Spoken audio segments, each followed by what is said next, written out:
আসসালামু আলাইকুম বন্ধুরা, সবাই কেমন আছেন? আজকে আমি আপনাদেরকে নিয়ে এসেছি ওমানে একটি মাজরার ভিতরে।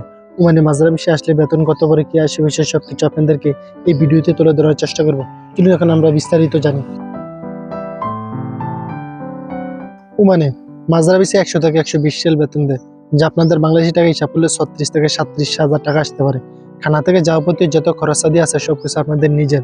ওমানে সামানের দাম একটু বেশি, যদি আপনাদের খরচের হাত কম হয় তারপরে 10 থেকে 12,000 টাকা লাগবে। এটা আপনাদেরকে আমি সর্বনিম্ন খরচ বলেছি। আর একটু ভালোভাবে চলতে চাইলে আপনাদের কমসে কম 15,000 টাকা নিচে হইবে না। ওমানের বিষয় এখন বন্ধ। আমরা শুনতেছি যে কয়েক মাসের মধ্যে নাকি ওমানের সরকার ভিসা চালু করবে। যদি এর আগে আপনারা ভিডিওটি দেখেন তাহলে অবশ্যই আমার হিসাব কিতাব করে আপনারা ওমানে আসবেন। কারণ ওমানে আসলে 20 থেকে 22,000 টাকার বেশি আপনারা রাখতে পারবেন না। হিসাব কিতাব করে আসবেন, যদি আপনাদের পয়সা তাহলে আসতে পারে। পরবর্তী ভিডিওতে আমি আপনাদেরকে জানাবো মানে মাজরা ভিসা কি কি কাজ, আমি আপনাদেরকে সবকিছু সেই ভিডিওতে জানানোর চেষ্টা করবো। তাহলে আজকের ভিডিও পর্যন্ত দেখাবো আপনাদের সাথে অন্য কোনো ভিডিওতে। আল্লাহ হাফেজ।